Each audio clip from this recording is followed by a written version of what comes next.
मिथ्या ज्ञान क्या है, थोड़ा इसको समझना, ये बहुत इंपॉर्टेंट बात, बड़ी महत्वपूर्ण बात है। ये मिथ्या ज्ञान है क्या जो हमें बार बार संसार में बांध देता है, बार बार जन्म मरण में फंसा देता है, वो क्या है मिथ्या ज्ञान?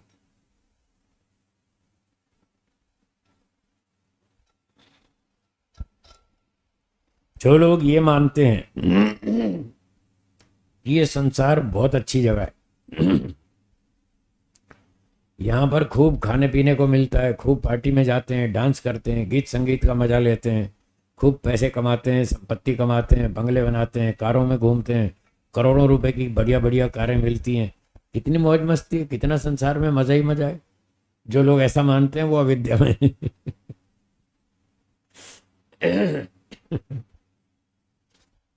ऐसा 100 में से कितने परसेंट लोग मानते हैं?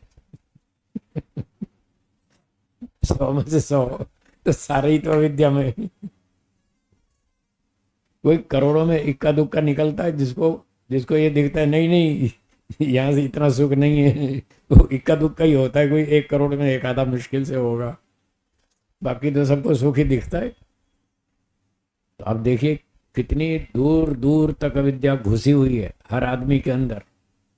हमारे गुरुजी कहते थे एक एक व्यक्ति में अविद्या का हिमालय पर्वत बैठा है। हिमालय पर्वत, आप सोचो, हिमालय पर्वत कोई छोटा सा पत्थर है, कितना बड़ा है हिमालय पर्वत। एक एक व्यक्ति में अविद्या का हिमालय पर्वत बैठा है। कैसे कैसे इसको नष्ट करेंगे? बहुत कठिन है, भारी काम है। कोई बात नहीं, हिम्मत नहीं हारना, कठिन मान के घबराना नहीं है, करना तो पड़ेगा। सीए करना सरल है है जी प्रफुल्ल जी, सीए करना सरल है, कठिन है, फिर भी लोग करते हैं। बहानेबाजी नहीं करते, मेहनत करते हैं, 15-15 घंटे मेहनत करते हैं और सीए कर लेते हैं। एमटेक करना कठिन है, फिर भी करते हैं। एमडी करना कठिन है, एमएस करना कठिन है, एमसीएच की डिग्री कठिन है, चांद पर जाना कठिन है, कंप्यूटर बनाना कठिन है, मोबाइल फोन बनाना कठिन है, माउंट एवरेस्ट पे चढ़ना कठिन है, फिर भी लोग करते हैं। वहां बहानेबाजी नहीं करते साहब, बड़ा कठिन है, कैसे होगा, पूरी जान लगा देते हैं, पूरा दिन रात मेहनत करते हैं और वो कर जाते हैं। बहानेबाजी नहीं करते। जो बहानेबाजी करते हैं उनसे नहीं होता, और जो मेहनत करते हैं वो कर लेते हैं। तो जब और 50 काम कठिन है वो भी हम कर रहे हैं, तो ये भी एक काम कठिन है, इसको भी करेंगे। इसी में क्यों बहानेबाजी करते हैं? नहीं, ये भी करेंगे, ढंग से करेंगे, सिस्टम से करेंगे, गुरु जी के निर्देश में चलेंगे, तब करेंगे। कोई भी विद्या पढ़नी हो गुरु जी का निर्देश आवश्यक है। बिना गुरु के कोई विद्या नहीं आती। कोई बिना गुरु के साइंटिस्ट बन के दिखाओ, कोई बिना गुरु के डॉक्टर बन के दिखाओ, बिना गुरु के पायलट, इंजीनियर, वकील बन के दिखाओ। एक विद्या भी आप बिना गुरु के नहीं पढ़ सकते। किसी भी विद्या को, लौकिक हो चाहे आध्यात्मिक हो, कोई भी विद्या पढ़नी हो, हर विद्या में गुरु जी चाहिए। बुद्धिमान, उस विद्या को जानने वाला एक्सपर्ट गुरु जी चाहिए, और विद्यार्थी उसको समर्पित होना चाहिए। तब वो डॉक्टर बनता है, तब इंजीनियर बनता है, तब पायलट बनता है। जब लौकिक विद्याओं की प्राप्ति के लिए गुरु जी को समर्पण करना पड़ता है, तो अध्यात्म विद्या तो उससे भी कठिन है, उससे भी सूक्ष्म है। इसमें समर्पण क्यों नहीं करना पड़ेगा? जो करेगा वो पाएगा, जो नहीं करेगा तो नहीं पाएगा। तो जोश होना चाहिए और उसके साथ होश भी होना चाहिए। केवल जोश से काम नहीं चलेगा, जोश के साथ होश भी रखें, बुद्धिमत्ता से काम करें, स्टेप बाय स्टेप चलें। ज़्यादा कूदने से कुछ नहीं होने वाला। तो संसार में बहुत सुख है, ये मानना अविद्या है। हम सदा जीवित रहेंगे, हाँ या ना?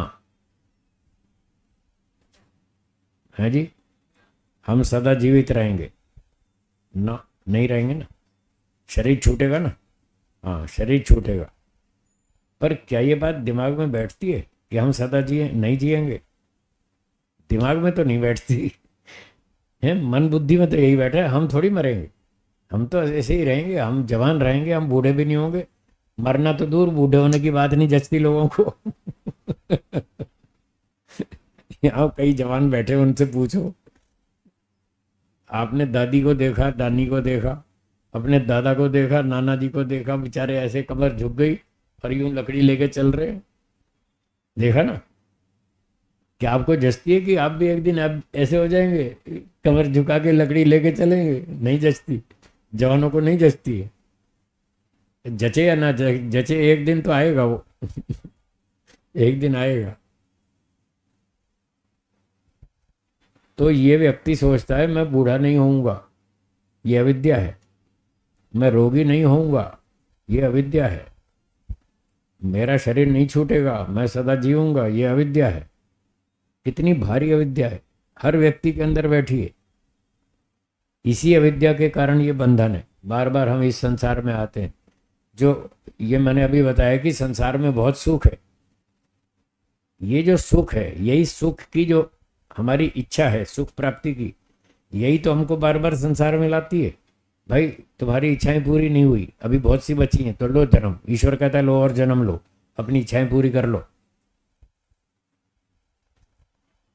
अपनी इच्छाएं पूरी कर लो। भगवान के पास क्या भंडारे में कोई कमी है? कोई कमी नहीं। आप जितना चाहो उतना देगा। 10 करोड़ जन्म चाहिए 10 करोड़ देगा, 100 करोड़ जन्म चाहिए 100 करोड़ देगा। उसके पास क्या कमी? कुछ कमी नहीं। तो हमारे अंदर जो विद्या है कि संसार में बहुत सुख है, ये इस सुख को प्राप्त करना चाहिए। जो सुख प्राप्त नहीं हो पाया उसकी इच्छा बनी हुई है, यही इच्छा हमको वापस संसार में लाती है। तो ये अविद्या ही तो है। इसलिए कह रहे हैं विपर्यात बंध। इस विपरीत ज्ञान से ही बंधन होता है। बंधो विपर्यात। इस अविद्या के कारण ही वापस बंधना होता है यहाँ संसार में। और जब सारी इच्छाएं खत्म हो जाएंगी और समझ में आ जाएगी सब सुख ऐसे ही है, थोड़ी देर का सुख है। एक सुख मिलता है 4 दुख मिलते हैं, झंझट है बहुत। जब यहाँ चारों तरफ झंझट दिखेगा फिर सब कान पकड़ेंगे, नहीं नहीं नहीं हमको नहीं आना है, देख ली दुनिया में कुछ नहीं रखा यहाँ। तब वो तत्व ज्ञान होगा। जब तत्व ज्ञान होगा तो यहाँ जन्म लेने की और सुख भोगने की सारी इच्छाएं खत्म हो जाएंगी। जब इच्छा खत्म हो जाएगी तो ईश्वर क्यों जन्म देगा? जबरदस्ती थोड़ी धक्का मारेगा दुनिया में, तुम जाओ यहाँ पर। जब हम कह रहे हैं हमको नहीं चाहिए, हमको जन्म नहीं चाहिए, हमको अगला जन्म नहीं चाहिए, जब हमें नहीं चाहिए तो ईश्वर जबरदस्ती क्यों देगा? नहीं देगा। हम जब कहेंगे जन्म चाहिए तो जन्म देगा, हम कहेंगे मोक्ष चाहिए तो मोक्ष देगा। जो हम चाहेंगे वो देगा, उसके अनुसार कर्म करना पड़ेगा, ऐसे मुफ्त में नहीं देगा। हमारा ज्ञान इस लेवल का होना चाहिए। ये जो हम बात कर रहे हैं ये सच्ची बात होनी चाहिए कि हमें दुख समझ में आ गया, अब हमें कोई इच्छा नहीं है जन्म लेने की। ये बात अंदर से मन बुद्धि आत्मा में घुसनी चाहिए अच्छी तरह।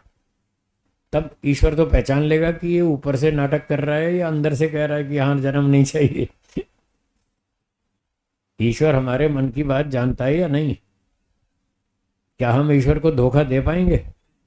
अंदर तो इच्छाएं भरी पड़ी हों और यूं कहे नहीं नहीं बस बस और नहीं चाहिए। वो तो हमारा सारा नाटक पकड़ लेता है, वो छोड़ता नहीं है। अगर हम नाटक करेंगे बस बस और जन्म नहीं चाहिए, और जबकि अंदर अंदर इच्छाएं हैं, तो वो तो फिर देगा जन्म। जब तक इच्छाएं तब तक देगा। तो ये सारा मिथ्या ज्ञान है जिसकी वजह से हमको बार बार बंधन में आना पड़ता है। शरीर जड़ है या चेतन? जड़। दिखता कैसा है? बस ये अविद्या है। इसी वजह से हमको जन्म लेना पड़ता है। शरीर शुद्ध है या अशुद्ध है? है जी, अशुद्ध है। और दिखता कैसा है? यही अविद्या है। इसी वजह से फिर हम फंस जाते हैं यहाँ दुनिया में। शरीर शुद्ध दिखता है, ये अविद्या है। जब शुद्ध दिखता है तो उसका सुख लेने की इच्छा होती है, और जब इच्छा होती है तो फिर फंस जाते हैं। इच्छाएं ही बंधन का कारण है। विपरीत ज्ञान, इच्छाएं। विपरीत ज्ञान से इच्छाएं पैदा होती हैं। अब विपरीत ज्ञान दार्शनिक शब्द है, इच्छा जो है वो सरल शब्द है, व्यवहारिक है, इसलिए वो इच्छा आपको समझ में आता है। अब विपरीत ज्ञान कम समझ में आता है, इसलिए मैंने कहा जब तक इच्छाएं रहेंगी तब तक जन्म होगा। ये सरल भाषा है, आप जानते हैं, समझते हैं। और क्या है विपरीत ज्ञान, मिथ्या ज्ञान? और क्या है? मन जड़ है या चेतन? जड़। दिखता कैसा है? चेतन। यही अविद्या। ईश्वर जड़ है या चेतन है जी? और दिखता कैसा है? जड़। ये भी तो अविद्या है। और जड़ फोटो को, जड़ मूर्तियों को ईश्वर मान रखा है। बताओ कितनी गहरी अविद्या घुस गई अंदर। चेतन ईश्वर को जड़ बना दिया। और जब ये मान लिया ईश्वर तो मंदिर में, वो तो हमारे घर में या बाजार में थोड़ी है, दुकान में थोड़ी है। यहाँ तो जो मर्जी करो। यहाँ कौन देखता है? यहाँ कोई नहीं देखता है। जो मन में आए सो करो। ईश्वर थोड़ी देखता है। मंदिर में जाते हैं तो लोगों को डर लगता है, नहीं नहीं यहाँ मत करो, यहाँ मंदिर है, यहाँ भगवान है। वहाँ तो डरते हैं गड़बड़ करने से। दुकान पे तो, ऑफिस में तो, ट्रेन में तो, कोई ऑफिस में तो कोई ईश्वर दिखता नहीं उनको, तो वहाँ घोटाला करते हैं, वहाँ रिश्वत लेते हैं, चोरी करते हैं, रिश्वत सब गड़बड़ करते हैं।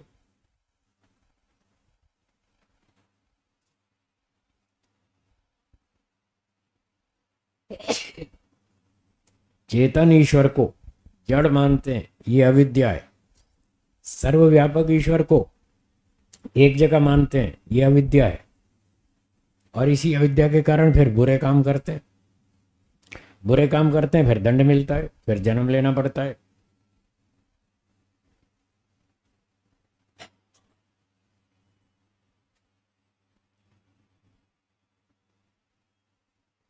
और भी बहुत सारी अविद्या है। बुरे कामों को लोग अच्छा मानते हैं और अच्छे काम को अच्छा नहीं मानते।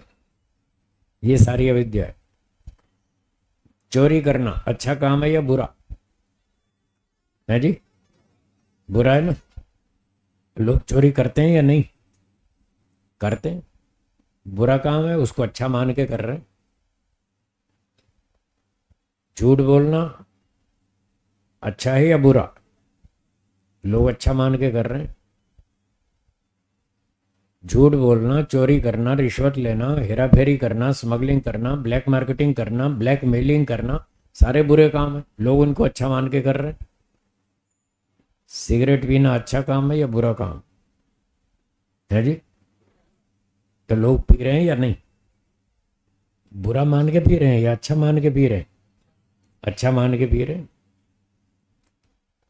शराब पीना बुरा काम है, फिर भी पी रहे हैं, अच्छा मान के पी रहे हैं।